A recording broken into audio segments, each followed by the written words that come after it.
Con el sol apenas asomando, la costa gallega recibe el suave abrazo del mar. Una imagen que nos atrapa, nos transporta con cada movimiento.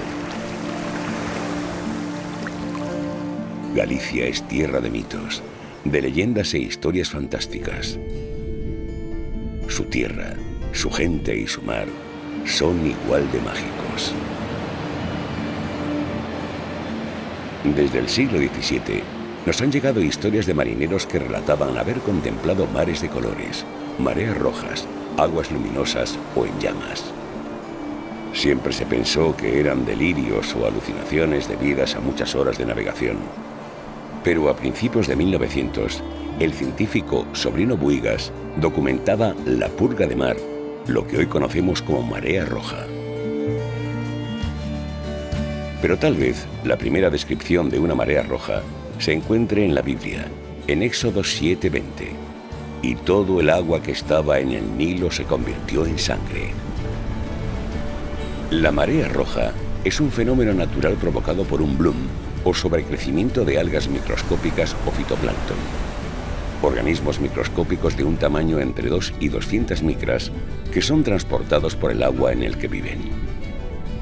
El fitoplancton vive en las aguas costeras de Galicia y constituye la base principal de alimento para los moluscos filtradores, mejillón, almeja, navaja, de ahí su importancia.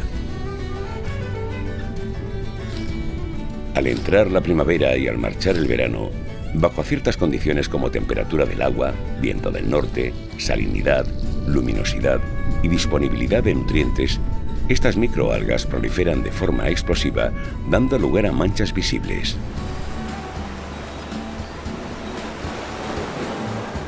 El término marea roja se refiere a un fenómeno de coloración del agua de mar visible a simple vista. En realidad, esto no es del todo correcto. Las mareas rojas no son fenómenos asociados a las mareas ni tienen por qué ser de color rojo. La coloración se debe a los pigmentos presentes en los organismos microscópicos. Estos pigmentos captan la luz solar para realizar la fotosíntesis, que proporcionan una coloración que varía desde el rojo, anaranjado, verde o marrón. Una marea roja es una proliferación de algas microscópicas en el mar. Como las algas tienen pigmentos para absorber la luz y realizar la fotosíntesis, esos pigmentos colorean el agua de mar. Al crecer millones de células por litro, alteran el color del agua y vemos el color de las células. Simplemente eso. Si son células rojas, veremos una marea roja, como son en Galicia, ¿no? Las típicas de Mesodinium, que ves una mancha como de aspecto sanguinolento. Luego, otras típicas en Galicia son las manchas anaranjadas, que parecen como aceitosas, y las producen algas que tienen ese color anaranjado, son dinoflagelados, pero no son tóxicos. También podemos ver colores marrones o colores verdosos, y dependiendo de que sean algas tóxicas o no, esa coloración podremos decir que puede producir toxicidad o ser simplemente un crecimiento de microalgas en el mar. Las toxinas en Galicia, las más importantes, son las toxinas diarreicas. Las producen dinoflagelados y son las más habituales y las más preocupantes porque producen cierres en la explotación del marisco desde la primavera hasta el otoño y en algunas zonas casi de forma continua. Luego tenemos toxinas de tipo amnésico que las producen diatomeas, en concreto solo es un género y en Galicia se ha identificado solo una especie. Y luego tendríamos toxinas de tipo paralizante, menos habituales, que en el año 76, cuando todavía no había controles de toxinas en Galicia, hubo una proliferación por parte de un dinoflagelado que se llama Gynodinium catenatum, que había intoxicado mejillones que se exportaron de Galicia a diferentes partes de España y otros países europeos. Y en ese caso sí hubo intoxicaciones y fue el responsable de que se pusiera en marcha el sistema de análisis de toxinas para el control, ¿no? El seguimiento de las condiciones oceanográficas y de fitoplancton tóxico en Galicia.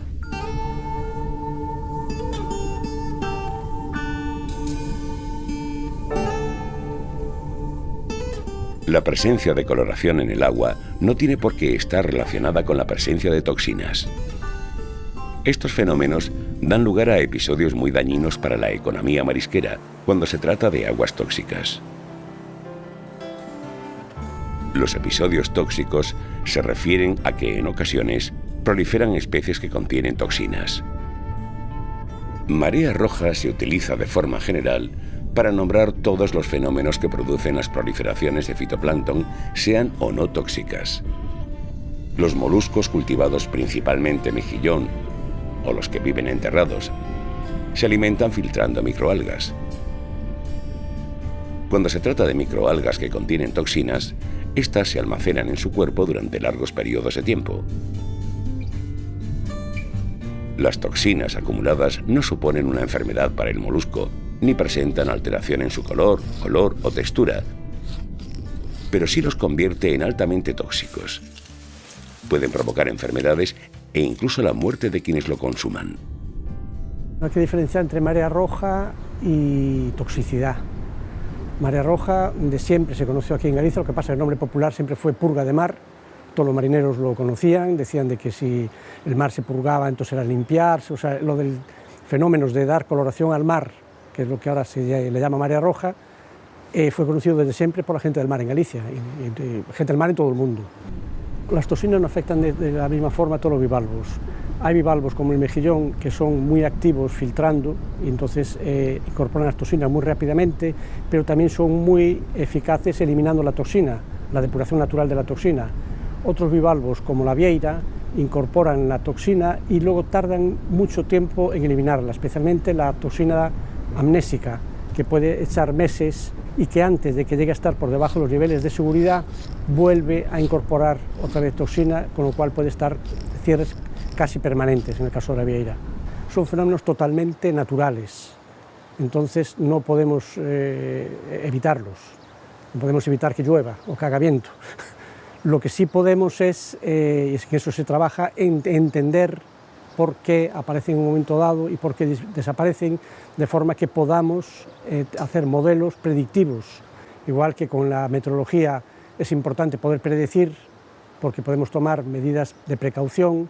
Si nos avisan de que mañana va a haber un temporal, pues podemos cerrar las ventanas.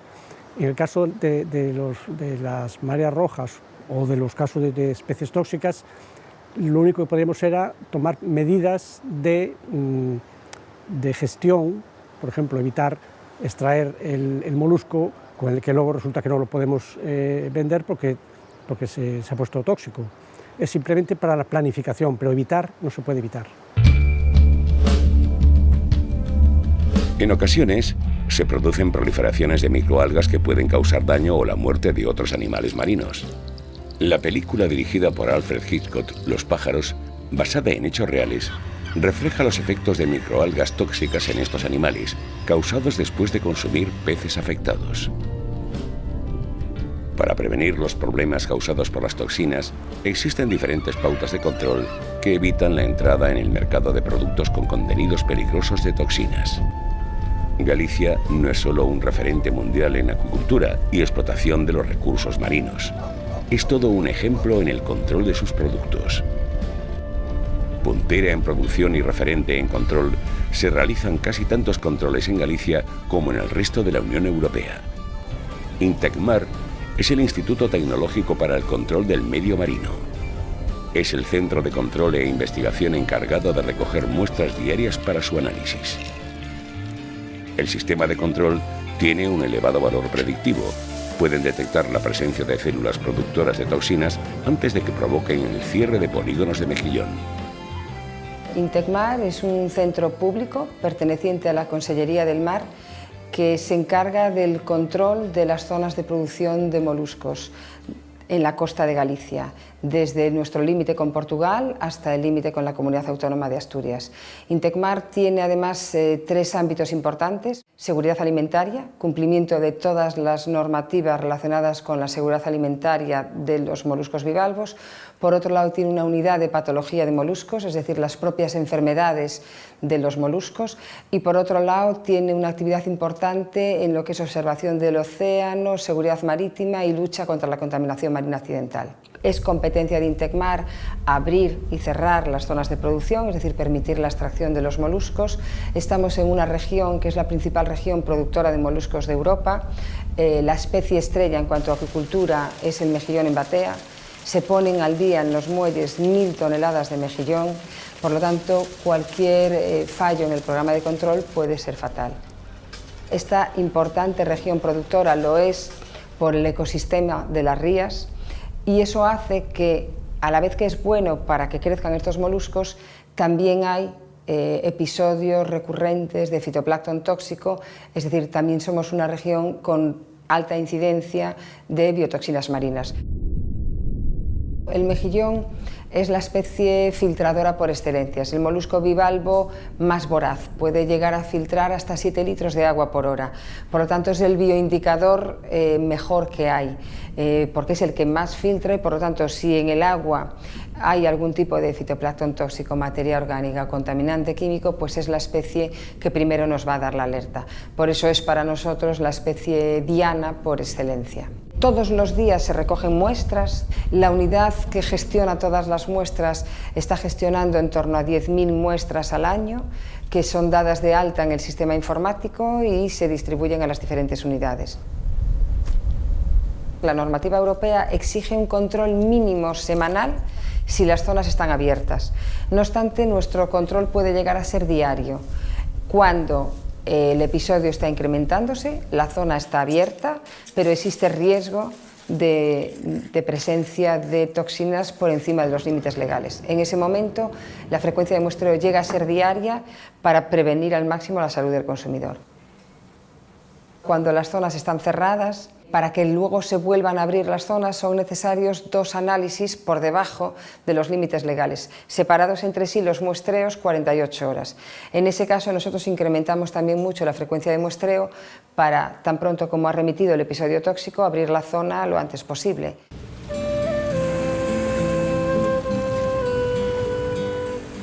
Los polígonos de bateas están tan perfectamente delimitados a lo largo de la costa que permite el cierre de zonas afectadas, mientras el resto puede continuar la actividad con tranquilidad. Es un sistema tan seguro que en episodios de fuertes mareas rojas permite la presencia de molusco gallego en el mercado. Puede ocurrir que mientras que unos polígonos estén cerrados, otros están abiertos y son capaces de seguir abasteciendo al mercado. ¿Qué pasa? En determinados momentos, de estos últimos años, 2013 por ejemplo, hubo momentos en que el 100% de las bateas estaba cerrada. Entonces, en el momento en que las empresas ya no tenían mejillón estocado, sobre todo depuradoras, no podías encontrar mejillón gallego en los mercados porque es que no lo había, no lo podías extraer. Entonces, son momentos puntuales, pero que pueden tener un efecto muy importante sobre el sector porque puede ser aprovechado por otros moluscos de otros orígenes para conseguir esos mercados. El mejillón que producimos aquí en Galicia es distinto del mejillón que se produce en otras partes del mundo, básicamente, por un lado, porque es una especie autóctona, totalmente autóctona de nuestras costas, y por otro, porque al ser un cultivo natural, el mejillón va a ser fiel reflejo de las aguas en las que se cultivan. Y las aguas de Galicia son aguas totalmente distintas a las que se puedan dar en otros lugares del mundo. La riqueza de alimentación de fitoplancton en estas aguas es mucho mayor que en otras zonas, entonces vas a tener un mejillón totalmente distinto al que se pueda producir pues, en el norte de Europa, por ejemplo, o en Chile. Como es un producto totalmente natural, te puede coincidir un cierre en el momento en que el mejillón está óptimo para su extracción. Si ese cierre se prolonga, el mejillón, por ejemplo, puede desovar o pueden entrar tormentas, entonces el mejillón se desploma, pierden producción. Si sigue prolongándose ese cierre, lo que genera es un cambio en la dinámica de la producción, porque tienen un número determinado de cuerdas para cultivo. Si no pueden sacar el mejillón que tienen en la batea, no pueden incorporar nuevo mejillón pequeño para poder continuar su proceso productivo. La marea roja puede afectar al resto de las actividades que trabaja con este producto, porque el mejillón es materia prima, pues por ejemplo para la industria conservera. Si se mantiene un cierre muy prolongado y afecta a muchas zonas, esas empresas se van a encontrar sin materia prima para elaborar. Despidos, pérdidas económicas para la región, etc.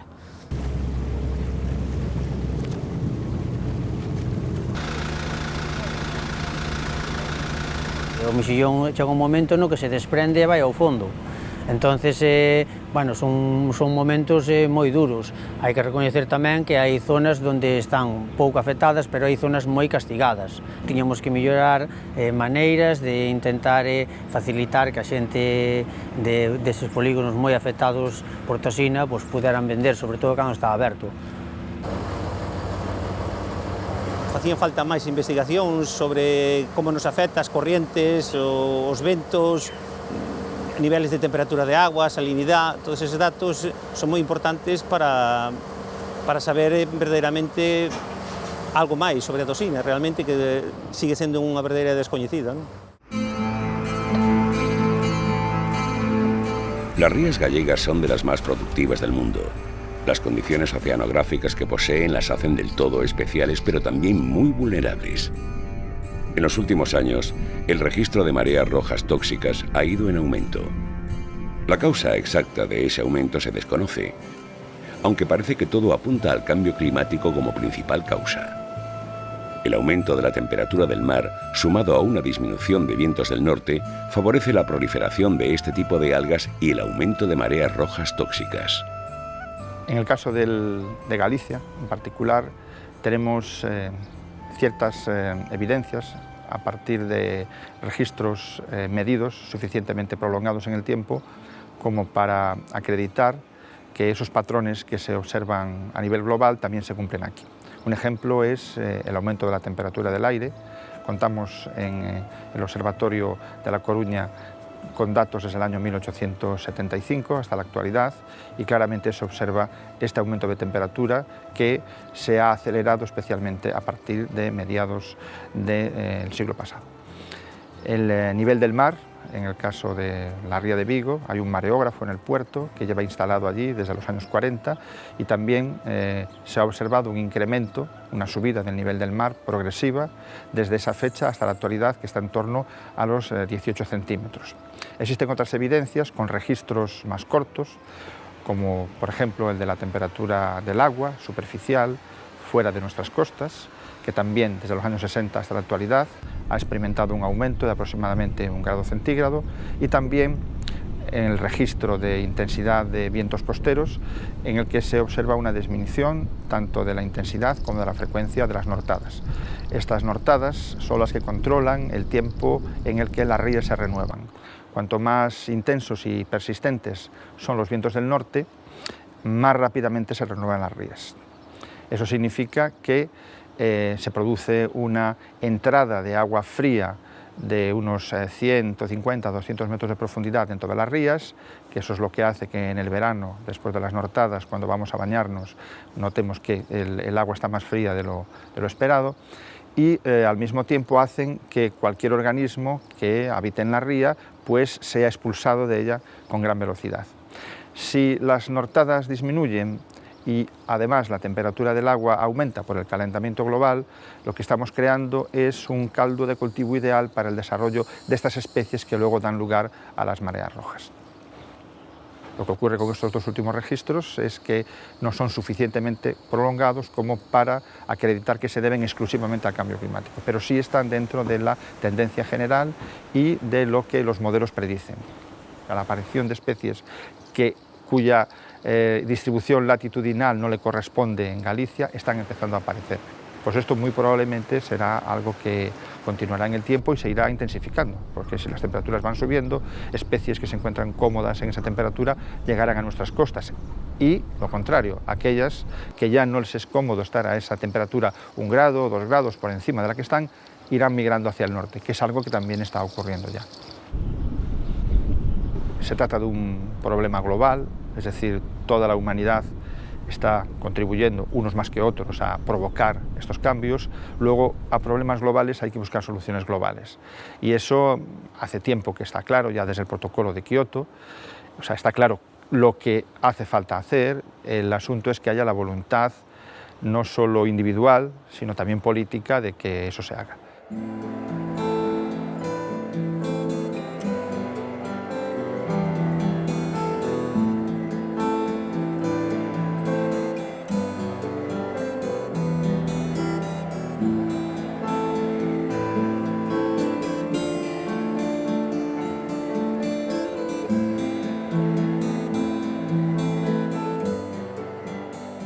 Al caer la noche, parece que las estrellas bailan sobre la piel oscura del mar con cada rompiente. Es el escurridizo Mar de Ardora, protagonista de tantas leyendas y de indescriptible belleza.